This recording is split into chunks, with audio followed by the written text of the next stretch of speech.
Ambon suba awena be manser nangi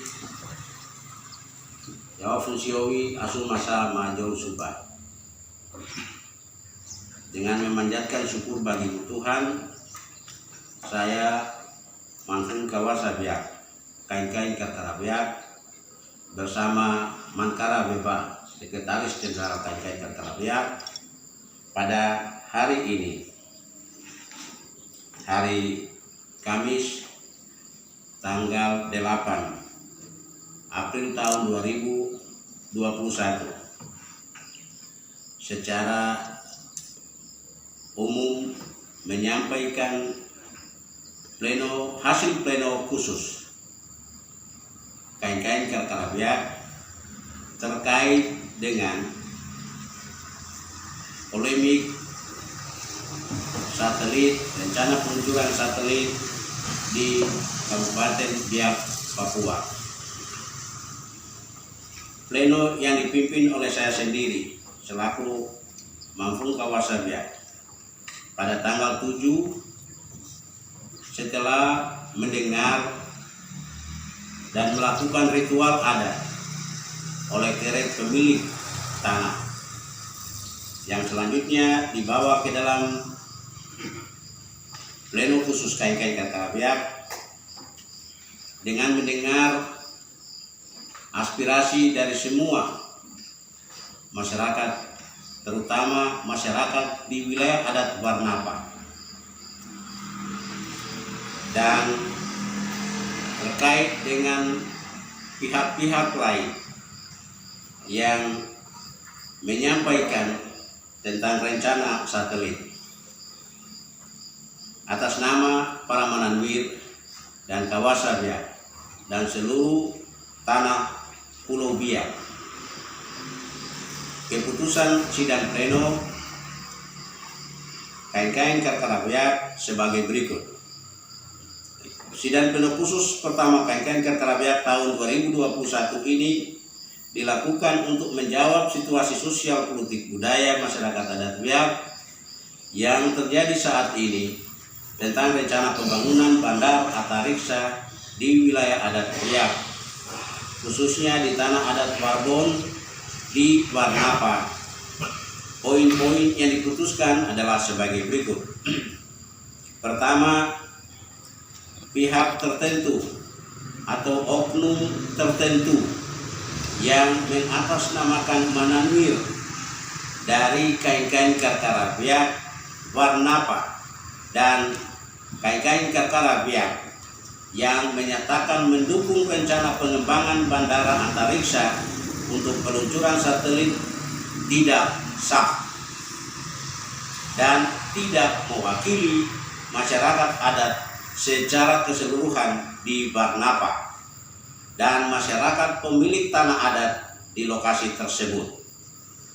2. Memberhentikan jabatan Manwaren yang dipangku oleh saudara Yosef Korwa. Ini terkait dengan pelanggaran kode etik aturan dasar KKB. 3. Menugaskan sekretaris eksekutif atau sekjen kain-kain Karkarabiak untuk melakukan musyawarah Warnapa pada bulan April sampai pada Mei 2021 untuk melakukan hal-hal sebagai berikut: mengkonsolidasi dan merevitalisasi kepemimpinan kain-kain Karkara Warnapa, menggantikan posisi Bapak Mananwir Yohanes Wabisel. Kedua, melakukan sidang khusus untuk membahas dan memutuskan hal-hal yang berhubungan dengan rencana pengembangan satelit di wilayah tanah adat Warbon. Ketiga, saya menugaskan sekretaris eksekutif KKB untuk menggelar sidang peradilan adat Biak untuk memastikan kepemilikan tanah adat yang sah terhadap lokasi tanah Warbon. 4. Menerima pernyataan pemilik tanah adat untuk mengembalikan uang negara sebesar 15 juta yang diberikan oleh 8 pihak sebagai uang imbalan tanah pada tahun 1980. Karena saat itu pemilik tanah adat diancam dan diteror dan ditekan, ditodong oleh TNI untuk menandatangani. Apabila masyarakat tidak menandatangani, mereka dituding sebagai OPM atau separatis. Sehingga dalam situasi daerah operasi militer ketika itu, masyarakat menandatangani pelepasannya, yaitu Marga Rumander. Untuk itu hal ini akan disidangkan secara peradilan adat di Barnapa. Kelima, membentuk tim advokasi masalah rencana pengembangan satelit, yaitu dipimpin oleh Saudara Pendeta Hofni dan Herman Warwe dan beberapa staf yang akan dibantu oleh anggota-anggota sesuai dengan kebutuhan. Biak Adoram KBS Solido, tanggal 7 April 2021, saya Mamfun Kawasa Biak selaku Kepala Suku Biak Apolos Seroya. Selanjutnya terkait dengan situasi pro kontra yang mengundang perhatian berbagai media dan semua pihak, saya sepintas menyampaikan tanah Warbon yang diambil oleh 8, bahwa pada tahun 1980 8 pihak mengadakan survei yang luasnya 100 hektar atau 1 juta meter persegi di atas tanah adat Warbon, tanpa bertanya dan musyawarah terlebih dahulu kepada pemilik hak wilayah atas tanah tersebut. Sesudah melakukan survei, barulah hasil survei itu dipakai untuk membuat rapat-rapat yang sifatnya formalitas di bawah tekanan dan ancaman TNI Koramil Biak Utara ketika itu. Pertama, rapat pada tahun 1980. Setelah 8 melakukan survei tanah seluas 100 hektar, barulah mengundang masyarakat Desa Andei waktu itu secara keseluruhan untuk mengadakan pertemuan. Pada pertemuan ini, camat mewakili pemerintah meminta masyarakat merelakan tanah adatnya untuk pembangunan. Camat maupun 8 tidak memberikan penjelasan tentang apa itu 8 dan maksud dan tujuan apa 8 mengambil tanah adat mereka. Apakah untuk pengembangan bandara antariksa, untuk satelit, dan apa dampak positif dan negatif dari kegiatan tersebut bagi masyarakat adat di sekitar lokasi. Pihak 8 hanya menyampaikan janji pada rapat tersebut bahwa 8 membangun lokasi itu tentu masyarakat akan punya rumah, air, telepon, radio, dan nonton TV. Itu janji-janji yang waktu itu mereka kasih masyarakat tahun 1980. Ketika masyarakat menawarkan harga 1 miliar kepada 8, maka camat dan Koramil TNI mengatakan bahwa terlalu mahal dan permintaan masyarakat itu menghalangi pembangunan.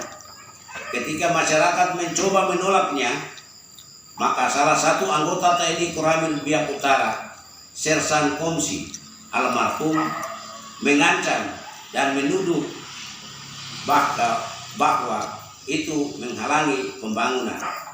Berarti masyarakat waktu itu mau buat organisasi Papua Merdeka OPM. Pada pertemuan pertama inilah posisi tawar masyarakat, terutama marga pemilik lokasi tersebut dilemahkan karena takut disebut OPM. Akhirnya mereka diam dan ikut kemauan pemerintah Orde Baru waktu itu. Trauma masyarakat adat ini terjadi karena kekerasan TNI pada masa Biak Utara diklaim sebagai daerah operasi militer (DOM) untuk menumpas gerakan OPM tahun 1968 sampai 1982. Yang kedua, rapat kedua pada hari Sabtu 19 Juli 1980. Pada rapat ini, Lapan melalui Bapak Dolf Friedbidon menyerahkan uang ganti rugi kepada masyarakat adat Warbon sebesar 15 juta rupiah tanpa tanggapan dari pihak pemilik hak adat karena takut diancam dan disebut sebagai organisasi Papua Merdeka (OPM). Pemerintah Kabupaten Teluk Cendrawasih waktu itu diwakili oleh Sekretaris Wilayah Sekwilda mengatakan pemerintah saat ini mau membangun, maka jangan dihalangi. Rapat ketiga pada tahun 1994. Rapat ini dilaksanakan di kantor Camat Biak Utara pada tanggal 9 Februari 1990. Rapat ini pun tidak jauh beda dengan rapat-rapat tahun 1980-an. Rapat ini tidak menghargai pemilik tanah. Semua keberatan yang berkaitan dengan lokasi sebagai sumber penghidupan terus diabaikan. Keberatan terhadap ganti rugi yang layak dan manusiawi tidak ditanggapi serius oleh pihak Lapan. Pernyataan pelepasan hak atas tanah adat. Pemilik hak atas tanah tidak pernah diberikan kesempatan untuk bersepakat atau bermusyawarah untuk menentukan persetujuan menerima atau menolak uang yang diserahkan untuk lokasi tersebut. Sehingga tidak ada kesempatan resmi dari pemilik hak tanah adat untuk memusyawarahkan hal itu karena takut diancam dengan tuduhan melakukan gerakan organisasi Papua Merdeka. Itu sebabnya pemilik tanah adat pada lokasi itu tidak pernah membuat surat pernyataan pelepasan hak atas tanah sebagaimana yang dijadikan dasar oleh Lapan Biak yang diberi pada tanggal 22 September 1980. Sesudah 22 tahun, barulah masyarakat adat pemilik tanah mengetahui adanya surat pelepasan tertanggal 21 Agustus 2002. Dengan dasar inilah masyarakat adat Warbon sebagai pemilik hak atas tanah menolak dengan tegas surat pelepasan tanah yang dimiliki Lapan atas tanah mereka seluas 100 hektar tersebut. Dan ini merupakan keinginan dan perampasan hak milik tanah adat mereka yang dilakukan secara jelas-jelas oleh negara Republik Indonesia. Sekian yang dapat saya sampaikan. Pertama, keputusan sidang pleno khusus tanggal 7, dan yang kedua sepintas tentang tanah adat Warbon yang menjadi masalah hari ini. Sekian, terima kasih. Jom Subah.